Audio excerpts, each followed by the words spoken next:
Okay, so real talk for a sec. Who actually enjoys performance reviews?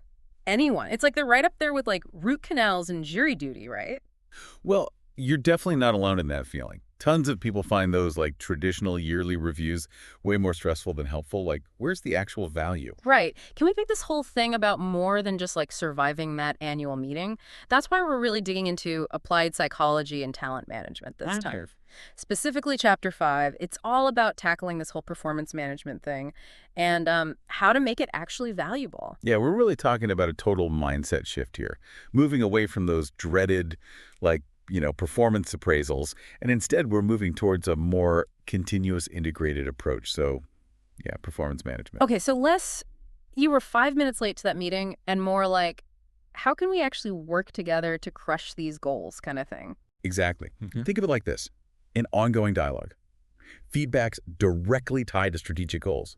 It's all about fostering growth, not just, handing down judgments. Okay, so that all sounds great in theory, but how does it actually play out in the real world? Like the book talks about Adobe, and apparently their old review system was like seriously stressing people out. Oh, yeah. Adobe actually found that 22% of their employees admitted to crying during their performance reviews. Oh, wow. Imagine the Yeah. collective stress, the impact on morale. It's nuts. There's a huge wake-up call for them. Really shows why this more human-centered approach is so important. Yeah, it really puts things in perspective because it's not just about like numbers and hitting metrics right. It's about people. Absolutely. And that need for a more humane approach, Yeah. even more critical in times of big change. Like, think what we all went through with the pandemic, right? Totally. The book uses this example of Google trying to navigate, performance management, but in a post-pandemic world Hmm. where everyone's dealing with burnout, uncertainty.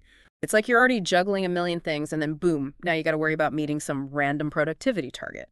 No wonder people were pushing back. Exactly. And look, Google's not alone in this. Even with all the difficulties, most organizations, I mean, the vast majority, they're still trying to make performance management work, Hmm. especially during tough times.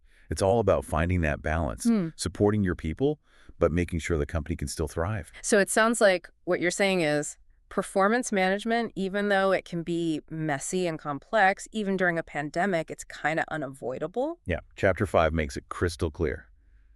Ditching performance management sends a message, a really loud one. Basically, that your performance doesn't really matter, Ouch. and nobody wants to feel like just Oh. another cog in the machine.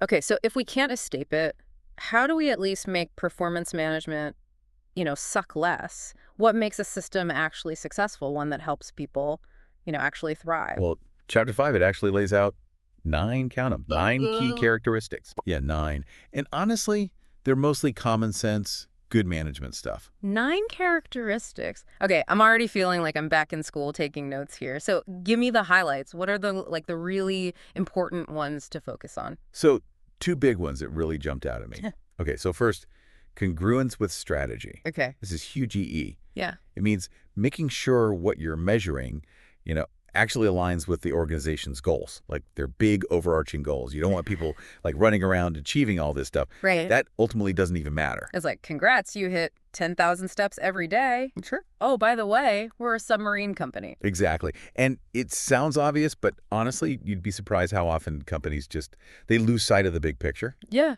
And the second one is thoroughness. Okay. It's not enough to just get like the manager's perspective. Right. You need that 360-degree view. So we're talking feedback from peers, direct reports, even self-assessments. Right. So we are definitely going to circle back to that whole who's rating whom thing a little bit later, because that's a whole other like can of worms. Yeah. But out of those 9 characteristics, was there one that like really resonated with you? For me, it's all about meaningfulness. Okay. Yeah. Like, are we creating a system where employees, they feel like their input actually matters, that their growth is supported, and they get it. Like, they understand the why behind it all. So it's not just another hoop to jump through. Oh my gosh, I've definitely had jobs where it felt like performance reviews were just this box ticking exercise. The worst. So demoralizing. The chapter, it mentions this Australian study. Super interesting. They found that when employees see the system as meaningful as in, they see that link between their performance, the feedback, and the actual outcomes. They're way more likely to actually engage with the whole process. Yeah, it's like anything else. If it feels pointless, people are going to check out. Speaking of things that matter, the chapter also talks about inclusiveness as being like a key ingredient. So what's that actually look like in the real world? It's about giving employees a voice, like a real voice, in the process. Okay. It's not just being on the receiving end of feedback. It's like actively shaping how the system works. Imagine being asked, hey, what do you think we should measure? What does success even look like to you? That would be a game changer. Honestly, I've never even considered that employees would like get a say in designing the system. It's more common than you think. And honestly, the research is there. Right. When employees are involved in the design, they're way more satisfied. They're more motivated. Yeah. And they just see the system as fairer. Okay, so inclusiveness, meaningfulness, we are painting a much brighter picture of performance management than when we started, I gotta say. But at the end of the day, it often comes down to those like dreaded ratings. Right. Like who's actually giving those ratings. And that's where things can get kind of dicey. Okay, so we've talked about making performance management more meaningful, more inclusive, but let's be real, it often comes down to those ratings, right? Like who's actually deciding those numbers? Yeah, you're right. It's not just about what the boss thinks anymore. So let's break it down, starting with the obvious one, the immediate supervisor. Right. They're usually the closest to the work, seeing how it all connects to the team goals and all that. But even the best managers, they've got blind spots. They don't see everything. Which is where getting feedback from your peers comes in. I've always felt like those are some of the most valuable opinions, the people in the trenches with you every day. Totally. Peers can give you insights into things your manager might not see, like how you collaborate, how you communicate, how you handle stress. And honestly, a lot of times they're already giving you informal feedback all year round anyway. Makes sense. But then how do you keep things fair and balanced? Isn't there a risk of like friendship bias creeping in? Oh, for sure. Yeah. That's a big one.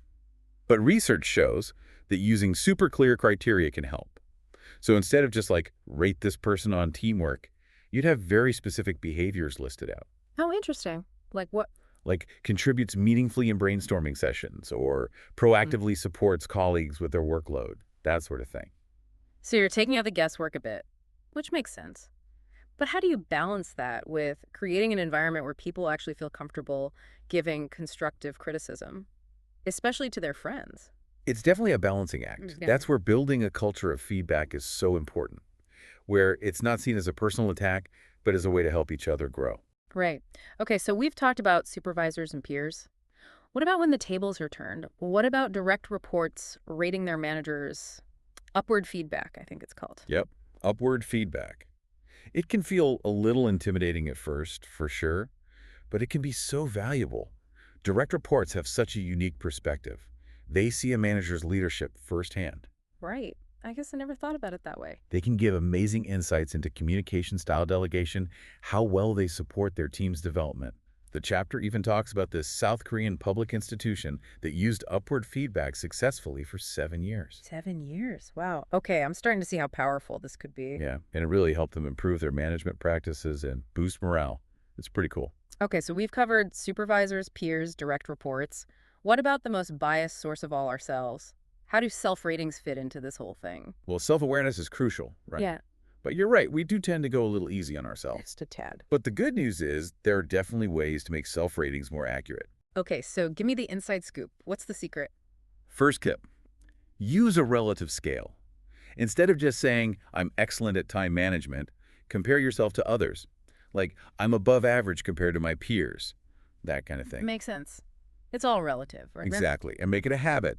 The more often you do self-assessments, the more honest you'll become with yourself. Practice makes perfect. Right. Third, guarantee confidentiality. People are always more honest when they know they won't be punished for it. Oh, absolutely. And lastly, focus on the future. Instead of dwelling on past performance, use it to set concrete goals for improvement. So less, I should have done this, and more, next time I will. You got it.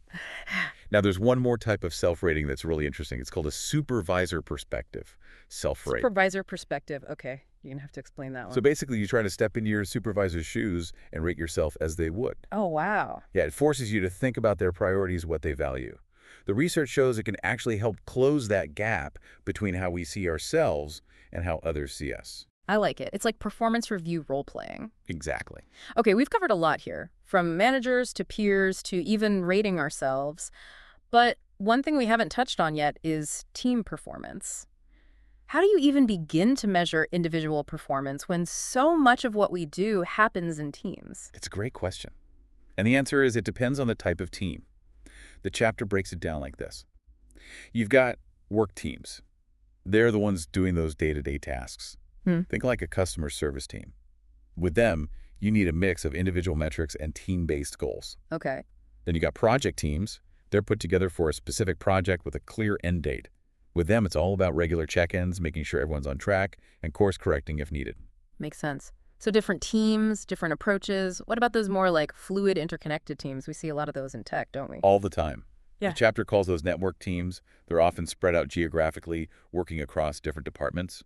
Communication and coordination are key there, so you want to measure how well they're working together across those boundaries. It's fascinating how the type of work really dictates the best way to assess performance. But with all these different perspectives and potential biases, how can we make sure that performance management is actually fair? That outstanding means the same thing for everyone. That's where something called measurement equivalence comes in. It basically means making sure that the ratings are consistent and comparable no matter who's giving them. It takes work, though, clearly defining what each performance level actually looks like, giving specific examples, calibrating ratings across different teams.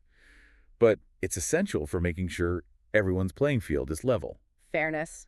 That's got to be the foundation of any good system, right? It can't just be about the numbers, it's about treating people equitably. Couldn't agree more. And that brings us to what might be the most important part of this whole thing. The feedback conversation itself. Because it's not just about the ratings. It's about what we do with them. Right, it's where the rubber meets the road. You can have the best system in the world, but if feedback isn't delivered well, it's pointless. Exactly. And here's the thing about feedback. It's not always helpful. Mm. In fact, sometimes it can actually backfire. Wait, really? Feedback can actually make things worse. It's true. There was this big meta-analysis that found that feedback actually led to worse performance in some cases. And they found that this happened when the feedback focused on the person instead of their actions. Like saying, you're not being a team player, versus, I've noticed that you haven't been contributing to our team meetings lately. Is there something going on? It's the difference between feeling attacked and feeling supported. Exactly. The research is super clear on this. Effective feedback is frequent, specific, and focused on behavior. It's about saying, I noticed you did this specific thing, and here's how it impacted the team, not, you're not living up to expectations. So it's less about labeling someone and more about observation and impact. Exactly. And a big part of that is listening. And not just passive listening, but active, empathetic listening. It's about truly seeking to understand the other person's perspective, even if you don't agree with it. That's easier said than done, though, especially when you're in a high-pressure situation like a performance review. You're telling me. It takes practice. Yeah. The book actually highlights this company, Electric. They totally changed their performance management style during the pandemic. They shifted from focusing on hitting metrics to focusing on empathy. How'd they do that? Well, they reduced quotas, for one. They made space for open and honest dialogue. They really listened to employee concerns. It was a huge shift. Wow. That's a really powerful example of how putting empathy first can completely change a traditionally stressful process. So what happened? What were the results of Electric's experiment? Employee satisfaction went way up. There was this renewed sense of trust within the company. Yeah. And get this, they continued to be a top-performing company. So it really shows that you can prioritize people and performance at the same time. That's definitely something I think we all need to hear more of. Okay, so we've talked about feedback. What about looking ahead? Where does goal setting fit into all of this? Goal setting is huge. It's about shifting the focus from just evaluating the past to planning for a better future. Instead of dwelling on mistakes, it's about saying, okay, what can we learn from this and how do we set ourselves up for success moving forward? So it's about turning those areas for improvement into actual goals. Yes. And the research on goal setting is clear. Specific, challenging goals, those lead to way better performance than those vague, easy-to-reach ones. And it's not enough to just set them. You need buy-in. People need to get why these goals matter, and they have to feel some ownership over them. It's a team effort, not just a top-down kind of thing. Exactly. When goal setting is done right, it's incredibly motivating. It gives people something to strive for, a sense of purpose. And at the end of the day, isn't that what it's all about? Helping people grow and achieve their full potential? I love that. So it seems like what we've learned today is that performance management, it doesn't have to be something we dread. It's not about punishment or judgment. It's about growth development, creating a workplace that's actually human-centered. Couldn't have said it better myself. It's about changing our mindset from how do we measure and judge people to how do we support them and empower them to do their best work. And that is a fantastic note to end on. So for everyone listening, think about this. If you had a magic wand and you could redesign your company's performance management system, what's the one thing you'd change to make it more meaningful, more effective, more human? Just something to think about as you navigate your own performance management journey. And that's a wrap on this deep dive into performance management. Don't forget to subscribe and share this episode with your colleagues because, hey, we're all in this together.